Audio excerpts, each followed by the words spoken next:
What it do, y'all? We back with another episode of Wrestling with Exotics. It's your boy, the franchise kid, franchise Jerry, and I got my dog with me. Think I need to feed you water. We're gonna be breaking down some more news for you guys this week. To kick this thing off, I want to talk about LA Knight addressing Paul Heyman on the behalf of the Ad Movement in regards to his championship match with Roman Reigns.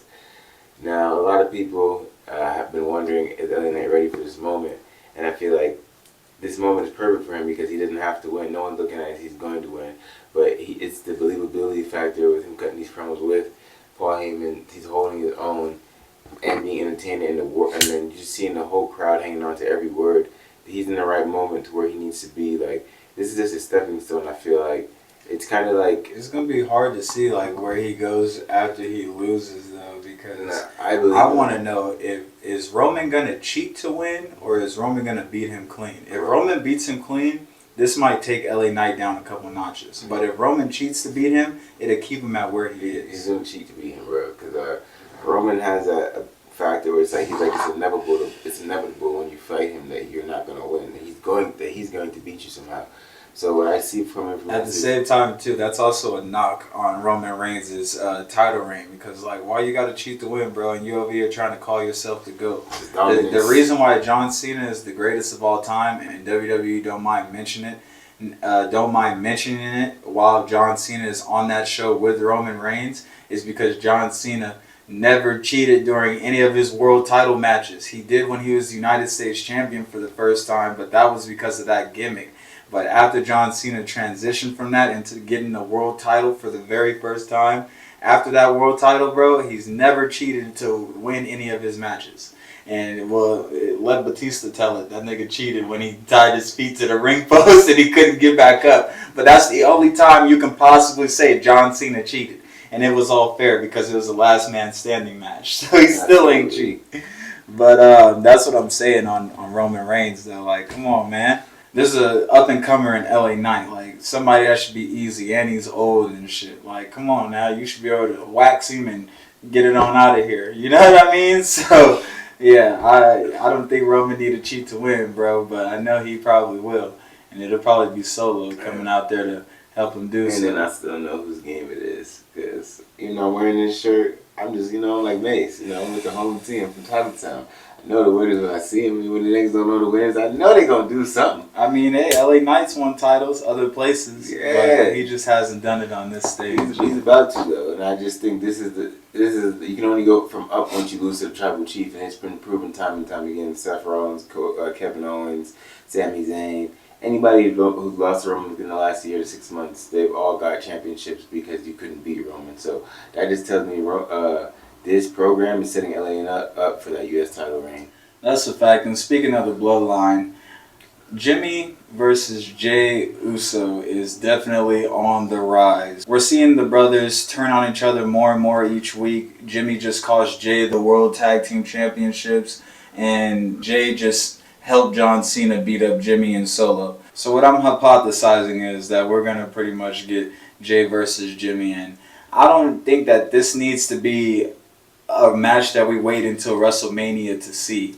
I think this is something that we can get at Survivor Series or something like that at the end of the card or whatever, and just get it out the way, because this is getting in the way of both of their singles development. You know what I mean? Like, you guys is taking too much time out to do lame shit to each other, and I just don't need to keep seeing that shit. I'm just ready for this Bloodline shit to be over. It's repetitive. Yeah, it honestly is. And at this point, it's getting watered down if you guys don't add new members. That's how I feel. Yeah. If I don't see Jacob Fatu in there, I really don't give a fuck about anything related to the Bloodline, except for Roman. I'm always going to be vested in Roman because that's why I feel like Roman's smart about this thing, too. He doesn't show up every week because he doesn't want to see him watered down. So he knows whenever he shows up, it's going to... But it's not getting watered down, though, for him. It's like it's dragging. Like, this shit is dragging. And it's been dragging for the last 2 years. And it's like, okay, nigga, 1 year you hold it. All right, cool. You held it for a year. We move on. But a nigga done held it for 3, about to go on 4 years. That shit is dragging. And bro don't even show up on television all the time. So it's like, bro, when are you... Put that bitch on the line, nigga, or something. Like, you just compete on Friday Night SmackDown. You don't even gotta lose the shit. Just compete. Show up for something, bro. This shit is getting hard to watch. I know. November 4th, 2023. Title on the line. One of them ones. With that being said, Crown Jewel is the next pay-per-view coming up, and you guys can make sure to catch that on the Peacock app Saturday, November 4th at 1 p.m. Eastern Time, 10 a.m. Pacific. Make sure you guys definitely tap in for that. It's going to be a decent pay-per-view. I mean, we obviously, we're going to get the match between the Megastar and the Tribal Chief. And then we're going to have Drew McIntyre versus Seth Rollins. Drew, you're going to lose. We're going to just tell you that now. And then we also going to have Rey Mysterio versus Logan Paul. Rey Mysterio should definitely win due to the inexperience of Logan Paul. But, I mean, hey, Logan Paul ain't afraid to get his hands dirty. So he might do something dirty and knock Rey out. And Rey is the type to go out there by himself because he want to show what type of champion he is. Cheese as JBL used to say. So that can probably cost Rey Mysterio the championship. And last but not least, we got a fatal 5-way match for the women's world title featuring Rhea Ripley, Raquel, Nia, Zoe Stark, and Shayna Baszler. I think it's very unnecessary to have this match because why do I need to see all 4 of these women lose to Rhea just so that way y'all can glorify her some more in this sham of a title reign that she's having? Because I just feel like this shit is cap. And they give her a lot of throwaway matches like they did with Jade. Like, yeah, we know you're going to beat this bitch up. Do her bad real quick for our ratings. Like, no, I'm not trying to keep watching that, bro. I want to see her have some legible one-on-one competition and really see if Rhea Ripley's the wrestler that everybody's putting her out to be. Because no way in hell she should have got PWI #1 wrestler in the world today. I don't believe that to be true. Bianca Belair just held that world title for I don't know how long. well over a year, 400 plus days. Quite some time. You know what I mean? How are we gonna act like she ain't that? Like, it's crazy when I think about it. Like, this is like you gotta almost have to laugh at it. Like, people are just ignoring Bianca. Like, yo, we're really putting her at number 3 and not at least 2. Really? What are we doing? What are we doing? What are y'all watching? What is it based off of? Rhea Ripley started her fucking title reign going against Natalya like 3 different times. Like, what are we talking about, bro? I mean, Bianca, they never did no lame ass shit like that. Like, come on now. What are we talking about? Now it's time for some more lame shit. Let's talk about MJF. Now he had to pay Dustin Rhodes some money. The big bucket roosters just to kick juicing the balls. I thought that shit was hilarious. That shit had me cracking up. I was like, wow, he really paid him to do him bad. But I mean, hey, put the hit out on him. it ain't work. He said, "Wrong guy. I'm still gonna win, Max. I'm coming for you." Yeah, I love how Jay won that match, and at the end of the match, he pulled out them quarters. Said, "Max, you know what the fuck going on? You know what we doing." He said, "It's from TJ Maxx." Cubic zirconium. He's like a drugged out Randy Savage, bro. The way he be making the eyes. Stray bullet. Like, you okay, dude? He's like, what the? I'm a collision guy of the month. Yeah, bro. I love how he gave himself that nickname. Now he's officially a stray bullet. I couldn't think that's a better nickname for him because he is a stray. If he was a dog, he'd be a stray dog. If he's a bullet because he's a stray bullet just because you don't see him coming in. It's just a ricochet effect. It's that one bullet you don't expect to do damage, but to do wicked damage. Do the worst. Tear arteries.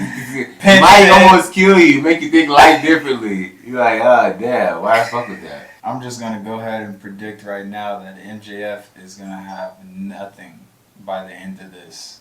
I don't see him having that ring, and I don't see him having that championship. And one thing you got to admit, that championship looked right on Jay White.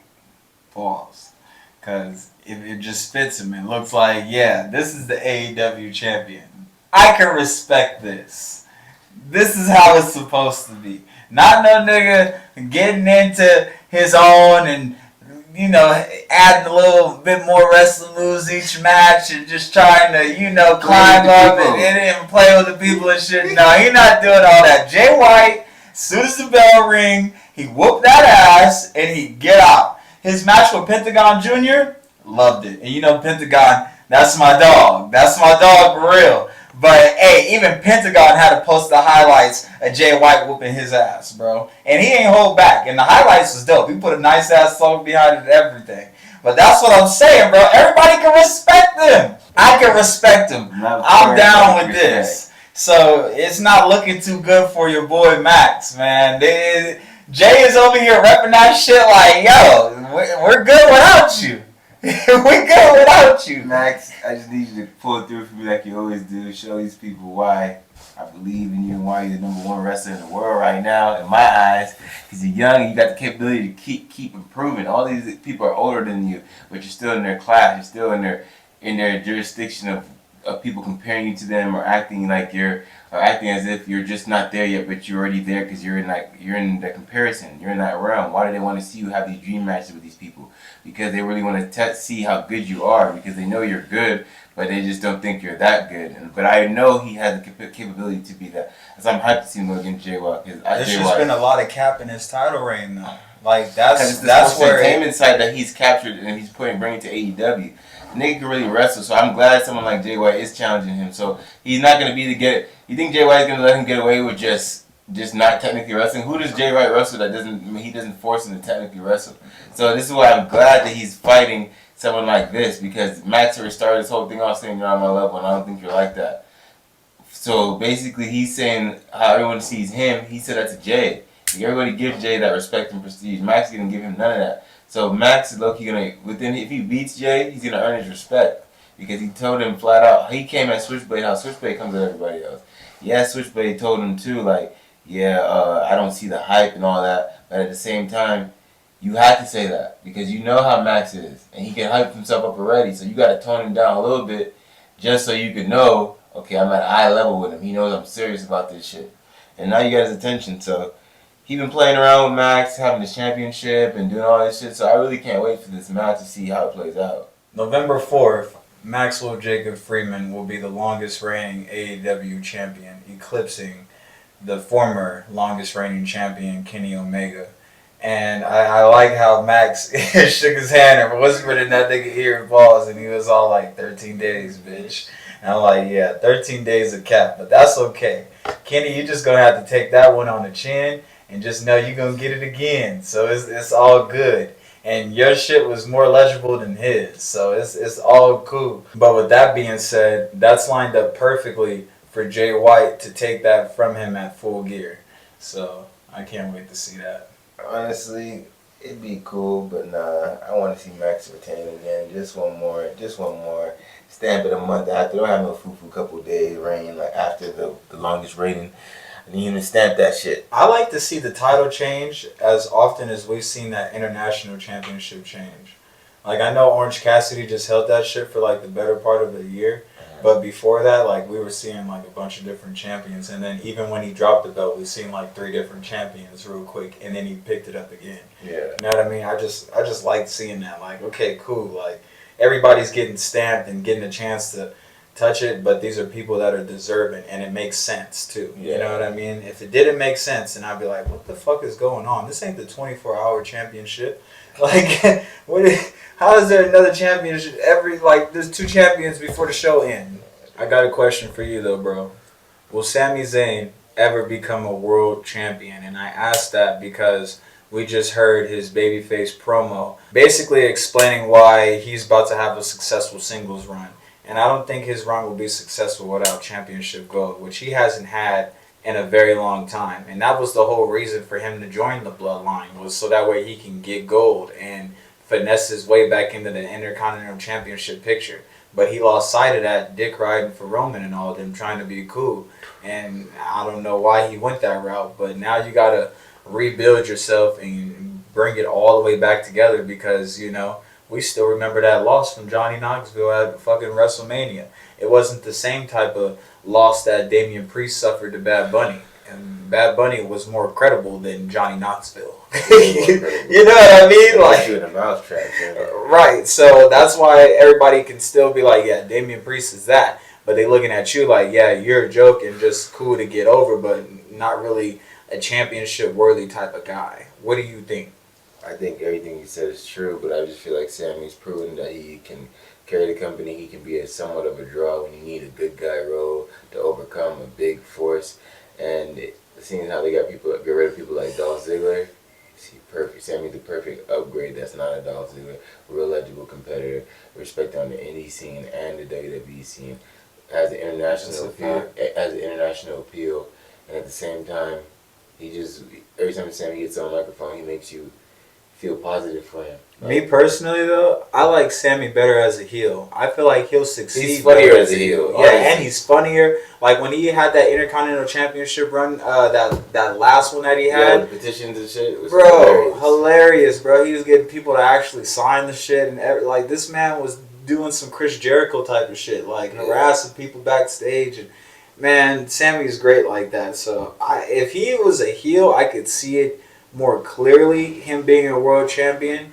But seeing this baby face, I don't see him getting over on Seth Rollins or Drew McIntyre or Ricochet or anybody else that might possibly beat Seth Rollins. You know what I mean? Like, I just don't see it. I feel like Sammy's just always going to have to take the back seat until they really just run out of, like, creative or people to give the belt to. Like, pretty much what they did when they gave the belt to Kofi Kingston. It was like, oh, yeah, just give it to him. Oh, and then we'll just have Brock take it from him. Easy. Done. Done deal. Nothing think about it. Cut. Print. Good. Beautiful guys. Beautiful guys. Up next, I would like to talk about John Cena getting in shape for that number 17. I'm so fucking excited for this. He came out there cutting a promo last Friday night, making it sound like he was possibly about to retire. He was all like, yo, we got to face the facts and hitting people with this shit. And in my head, I'm like, why would John Cena come out here and quit on national television? That shit don't make sense. You know he don't give up. That's not what he do. And that's what I was telling you. You was telling me John is Hollywood now, bro. He's this. His body's getting old. He's brittle. Woo-de-woo. I'm like, bro, but if he really gave a fuck, like any other sports person that we see like LeBron or Tom Brady, he's going to get in the lab, go to the gym, get his body in wrestling shape, and he's going to go out here and give us one more good legible run before he rides off into the sunset. He's not just going to go out like this corny-ass dad, bro. He can't. And sure enough, that's exactly what he said. I told you guys last show, John came out, and he basically told Roman, like, yo, I ain't earned an opportunity yet to face you for that belt, but I know who has. So that's why I love that John Cena said that. That was my first hint. Like, yeah, I know you getting right. You getting right, because this John Cena, right? I told you, bro. He's slamming niggas more, and he and it's happening quickly. He said he smoked. I was like, yeah, he not on that corny shit. Yeah, John Cena, use some new slang. Bro. And like when he's doing his moves, it's more rapid. He's doing them with a quickness that we ain't seen him do in a long time. Or like when he first started wrestling again, like during that Austin Theory match at WrestleMania, bro, like that was like, oh my god, we were watching this nigga John Cena buffer in the ring, like, dude, what is this? He's like, I gotta make it believable. The kid just faster. Right. So, dude, you can tell John Cena's been in a lab and he's been working on himself and he's getting himself right, he's getting himself together, and I can't wait to see it. And I don't know when or which championship he's gonna retain. Hopefully, I can see it being the WWE Championship, only because it's John Cena, and it's like that's the one that he's held the most of. So it's like, you know, it just makes sense. Like if he go and get number 17 and it's the World Heavyweight Championship, it's not going to hit the same or feel the same for that 17. You know, when you thought about 17, you was envisioning that WWE logo. Yes, you wasn't expecting that World Heavyweight Championship gold like type of deal. So, but yeah, that's what I mean. I can definitely see John Cena getting that WWE Championship title one last time before he rides off into the sunset, because he know he cannot give up on us with this being the last bit of wrestling that we've seen from him. More. You can't do it. Yeah, because this is horrible. Like, I'm pissed that Edge left with his last match being with Sheamus. Like, nigga, are you drunk? Are you okay? What are you taking? Edge should be drug tested. Like, what? Sheamus? Like, yeah, Sheamus gave him a great match. Don't get me wrong. But it's like... more of a bang to go out. Yeah, man. Like, what the fuck, man? You could have held it down and gone against Randy or something. Like, you could have just better off retiring after WrestleMania. Dead ass. Like, what the fuck, man? Like, and then you see Christian don't even want to wrestle with your weird ass. Christian, like, you're not about to ruin my flow. Yo, you think you about to get me to be good now all of a sudden? And I didn't work this hard to get this character and get these people to like me. You know how hard it is to create yourself as a middle-aged man on national television when people are just pretty much tired of you. Tired of seeing you. Yeah, tired of seeing you. You done made us want to see you again every week. When Christian had that match with Daniel Bryanson, everybody was talking about, this is awesome. Like, everybody was hyped, bro. Like, that's what I mean. So it's like, Edge, you thought that you was messing up anything going on over here? You're insane. Moving forward, Io stamps herself once again, but this time with a win over Charlotte Flair.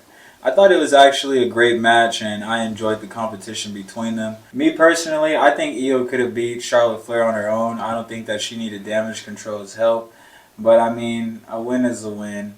And congratulations for Io, but you know, if you're going to keep winning your matches like that, I'm not going to be too interested in you as a champion. And that's also going to segue her into getting a KOD from Bianca Belair. Yeah. Yes, that's all I see. And speaking of Bianca Belair, she is back on SmackDown, and I am excited to see that. And like I said, Io keep playing around. Bianca is going to sit her down and everyone else in Damage Control. Okay. Like, it's just the way it is. In other news, there's been a lot of reports of Randy Orton definitely returning by Survivor Series, which I am excited to see. He's going to be getting new merch and everything, and they're even going to have a highlight package of how his recovery went. What do you want to see Randy Orton do in his return? I want to see Randy with more titles. When I talk about titles, that'd be the world title, and I want to see him win the World Heavyweight Championship on Raw with the 15 with that belt, and just continue to push the envelope. You know, if it means he doesn't have to wrestle as much as possible, so we can get the longer Randy Orton as much as possible in ring, I can understand that, because a back injury is serious. His finisher, it revolves on him landing on his back, so I don't want him to jeopardize it. Who knows? I hope that Randy comes back and got a new finisher, like he's been thinking about, or he brings back the punt or something. Yeah, I really hope he brings back that punt, man. Because that punt, yeah. And then he can just get a quick, every time, like, we don't got to worry about Randy getting an RKO. And then RKO could be like a special attraction. Like, he does that every so often now because he's got to adapt. And he talks about how, like, he's a snake and he slithers or something. I want him to, like, use that one like a promo. Yeah, I feel like if Damian Priest don't run out at the end of Seth Rollins' match with Drew McIntyre, the winner, which I told you guys earlier, will be Seth Rollins. I feel like Seth Rollins will receive an RKO out of nowhere from Randy, and that's going to be like how he returns. Yeah. RKO and Seth Rollins, and now he has beef with Seth Rollins, and all three of them going to get into it. And usually, Randy Orton knows how to play the triple threat game, so I can definitely see Randy Orton dethroning Seth Rollins, and also eventually losing it to Drew McIntyre. I feel like that would be a layup for Drew McIntyre. Like, okay, you got old-ass Randy Orton, just came back off a back injury. Yeah, kind of, you know, you losing to Seth is going to derail you a little bit, but you beating Randy is going to be a lot easier than beating Seth. And a lot more believable. What's up with your man Brian, bro? Why can't this man win any championships anywhere he go? And if you guys don't know who I'm talking about Bryan Danielson. This man, as I mentioned earlier, had a great match with Christian. This was a layup for him to finally become a champion in AEW. He's been there for what, 3 years now? Right? Since 2021. And he ain't won shit. It's about to be 2024 and you still ain't won shit. And you was over there on WWE doing the same shit you doing over here. I always tell you, bro, I don't like how Daniel was talking shit.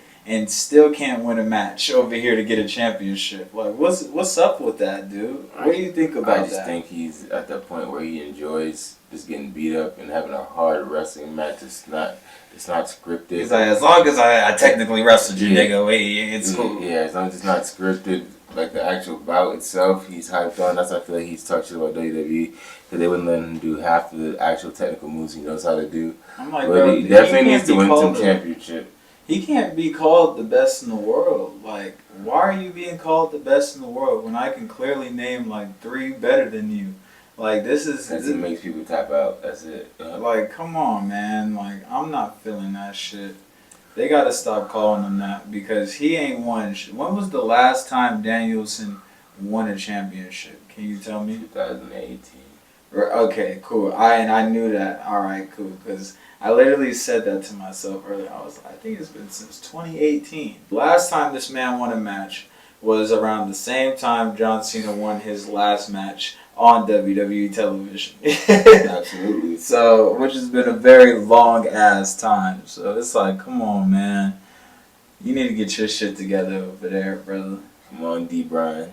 You keep trying to blame shit on your kids and shit. Oh, I told my daughter I'm gonna stop wrestling.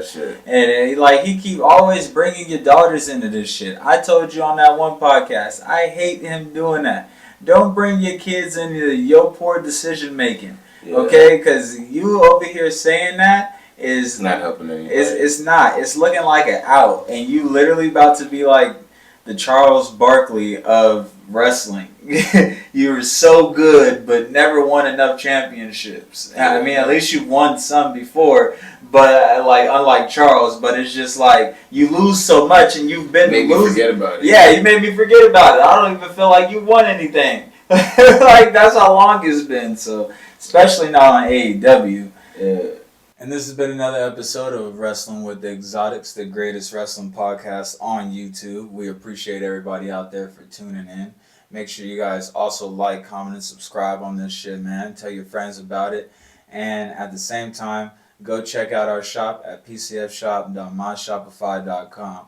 We got some gear on there for all the players around the world. Yeah, heard me. Again, it's your boy, the Franchise Kid, Franchise Jerry, and I got my dog with me. I think I need a PWI, but you can call me Cam. Peace.